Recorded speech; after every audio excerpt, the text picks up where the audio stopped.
Life, it's a beautiful thing, isn't it? It's such a simple concept to understand, yet at the same time, the deeper meanings of it can take entire lifetimes to truly come to terms with. People change, hometowns and roads shift, friends come and go, and yet, for as long as you are alive, you remain.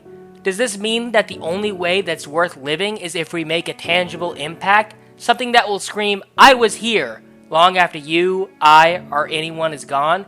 Is that the meaning of life? Trying to leave behind a marker that suggests your existence? Heck, is that even what matters? Do you need to be remembered in that sign, or would you like that marker to represent something else? Maybe an idea, maybe some other person, maybe a recipe, or the details of faith. Such a question really dives into what it means to be human, or, in a more philosophical sense, what it means to live. Let me tell you this, I am not qualified to answer this question. I'm just a guy on the internet, one of thousands you've watched, I'm sure, who is making yet another video rambling about some anime. You all will watch this, maybe like, maybe subscribe, or perhaps ignore that altogether and move on to some other island in this bottomless sea we call the internet. What I'm trying to say is what I'm going to say will, and honestly should, have little to no impact on your life. I'm not a philosopher, but I am someone who is alive and who thinks, and, as comes with the territory when one becomes conscious of their own journey, am someone who worries about what comes next. Now, what does all this pretentious introduction mean? What am I trying to say? Hell, what am I even trying to suggest with that honestly kind of corny title? To be honest, I'm not sure. I'm not going to try and convince anyone of my faith or philosophy, or even really want anyone to listen in particular. I think in that case I made this video more for myself than any other reason, so that I can come more to terms with my thoughts as well as my acceptance of who I should be from now on. But yeah, one hell of a segue for an anime video, huh? I'm not sure how to really bridge the gap from all that to the show, so I'm just going to do it like this.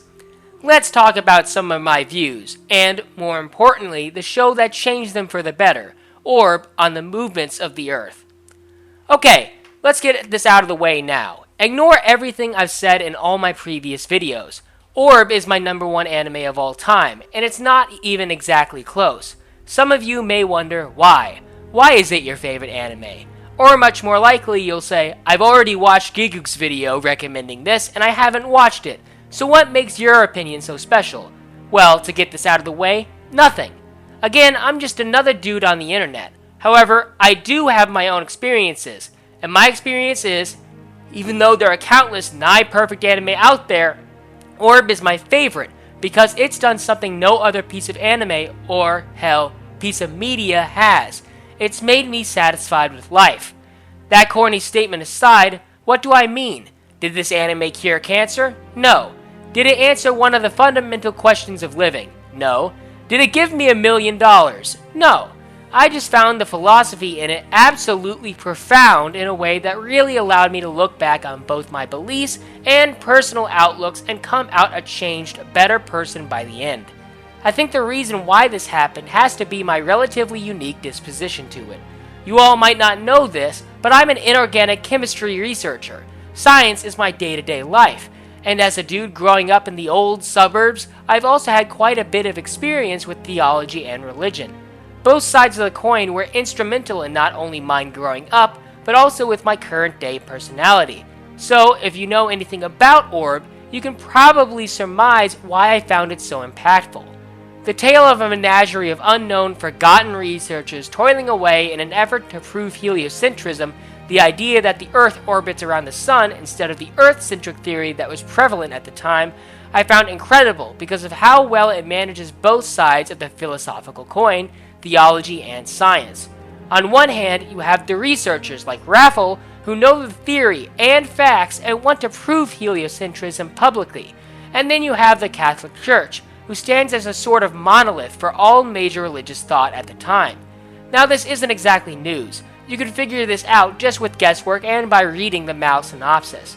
But what the synopsis doesn't tell you is how nuanced it is. Like, don't get me wrong, the church we see portrayed in Orb is as brutal and evil as a villain can be, but the idea of theology isn't. Remember, Orb is set in a time period when everyone, including the scientists, were deeply religious, seeing God as having direct ties with science and greater theology. In that respect, many characters, like Raffle for example, see heliocentrism as not only a scientific theory, but also as the true portrayal of the Almighty's creation. I found this to be incredibly intriguing, as this meant the conversations and the deeper philosophical themes detailed throughout the show are about showing how theology and science differ, but also how they can coexist. The presence of science doesn't negate the other, and vice versa. Orb focuses extensively on this idea. Several scenes mention the lack of tangible proof of religious stories and ideas as being evidence against church dominance and its theology at the time. However, again, Orb takes careful steps to not outright deny religious thoughts entirely. To explain while not spoiling the show, one of my favorite ideas in the story is the idea of unknowns holding hope. While religions might not have tangible proof in the scientific sense, that doesn't necessarily mean there isn't anything after death. After all, nobody knows until they actually shuffle off the mortal coil. But at the same time, if there is nothing after death, Orb addresses that idea too, showing how nothing isn't necessarily a terrifying thing. Being glad that you lived, appreciating what you've seen and done, learning that life is in its own way all you'll ever need, even in death. Orb uses these ideas expertly, showing how an atheistic stance on religion makes sense, what with the aforementioned lack of proof, while at the same time acknowledging that the concepts of religious thought isn't necessarily bad. Both can exist at the same time. One can be wrong, but the other could also be right. At the end of the day, nobody knows until after death, and that lack of knowledge, that void where other series would find fear, Orb finds hope. In a way, not knowing about what happens after death is a liberating and hopeful feeling if you let it be. And I don't mean in a put your head in the sand and not think about it manner. People live, people die. And understanding both avenues, the strictly scientific and the theologist theories, is important. In this manner, Orb provides its viewers and readers with an interesting outlook on life, one where one should focus on logic and understanding the machinations of the world, but also on living an holistic, kind life that is frequently detailed in religious teachings. Basically, to boil it all down to one theme, Orb's greater idea is to be logical and kind, to be a scientist and a theologist, to be an atheist and religious. It's a contradictory theme, but it's one that, at least to me, makes perfect sense. This theme of contradictory philosophy you can find saturated within every major character in Orb's relatively large cast.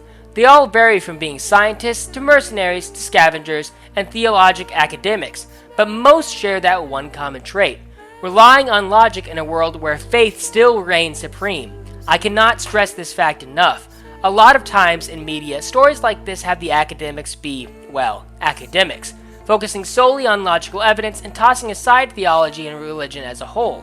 Now, I'm not trying to bridge this into a statement where I believe they should have leaned more into one side or the other. I'm just trying to illustrate the fact that connection leads to really entertaining anime. Seeing scientists who are so set on math and logical formulas fall back on religious ideas as both evidence and as a starting point is just wild. And it is wild because it is not only entertaining, but makes sense as well. People in the time period Orb was set in were religious, and going against the church at this time was so outside of logic at the time that most didn't even think it to be possible, including the academics. In this case, Orb portrays this evolution naturally, with several hypotheses starting, somewhat, due to each character's own thoughts on how the world and, by extent, God's vision should be. The reason why Earth orbits around the Sun is because it is uniform, even, and by extension, beautiful. They display theories that have their roots in science but their spark in religious fervor. Barring the obvious theological comparisons, I think the reason why this worked as well as it did for me is because of how hopeful it is. In a way, one could argue that the true protagonist of the story is the truth, plain and simple, but you could also argue that it is religion. Both had an instrumental hand in guiding the direction of the story, and neither is necessarily more evil than the other. Sure, the church in Orb is conventionally evil, but the story goes to great lengths trying to explain why these people are who they are and why they believe. Several of these inquisitors truly believe that they are saving the world with their bloody work, and agonize over the horrors they bring others and, in a strange extension, to themselves as well. But at the same time, this doesn't mean that the idea of faith is necessarily a bad thing. At the end of the day, faith in Orb is portrayed more like hope than like actual religion, and that hope can be twisted for ulterior motives, yes, but it by itself isn't necessarily bad. It's just an idea. You could honestly almost argue that the central tenet of Orb, beyond humanity's constant search for the truth, is that we truly know nothing. Taking a direct quote from the show here, after all, nobody knows what happens after death. And that is the cold, hard truth. Faith in science, atheism, and Catholicism. Nobody currently living on this planet can truly know what comes after until we step off our mortal coils. Because, well, we ain't dead yet.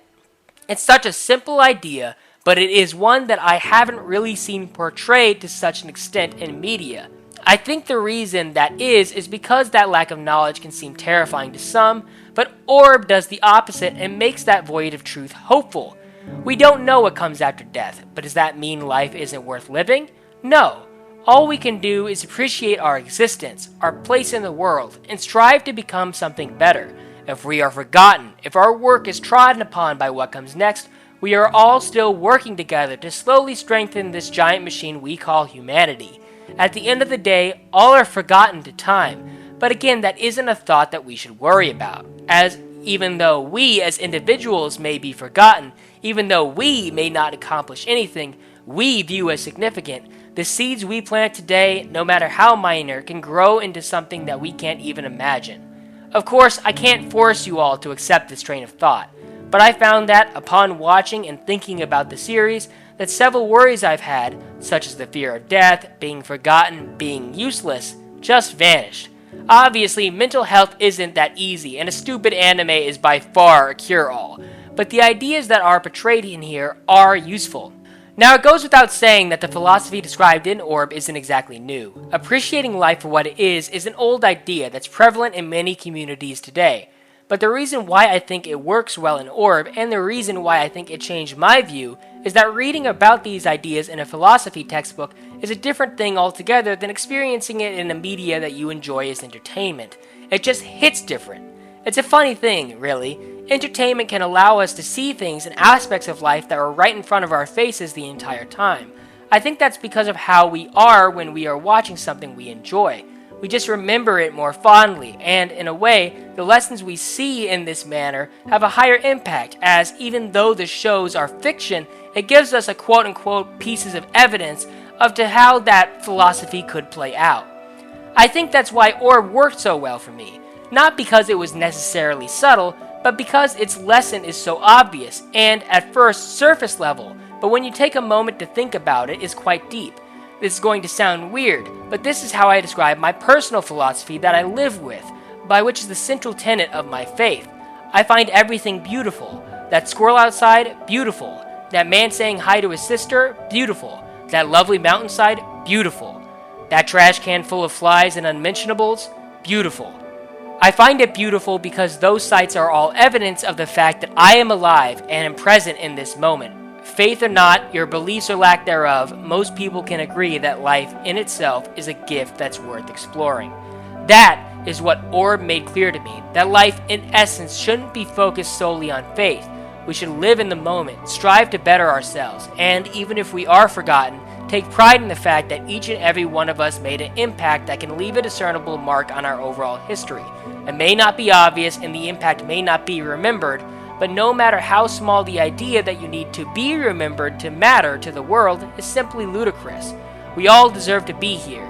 We all deserve to exist. And while our own personal beliefs, religions, or views on others may be wildly different from one another, it doesn't take away from the fact that we are all just members of a menagerie of one single species roaming this rock we call Earth. It might sound weird to say that the lack of knowledge of there being an afterlife can be necessarily hopeful, but that's exactly what Orb teaches. We don't need to fear the unknown. Instead, we can embrace it and use it as our strength. Live for the afterlife if that's what you desire. But if you don't believe or don't have a religion, then that's okay. At the end of the day, nobody can blame anyone for not having beliefs because, again, nobody knows what happens when we all die. We are all different, and yet, somehow, We are all the same. And that, my friends, is why Orb is so special.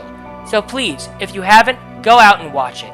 Or, if you're not going to, at least hold somewhere in the back of your mind that you matter. Your current issues or fears do not define your life, and know that no matter how little you perceive your impact to be, you will leave a trace on this earth.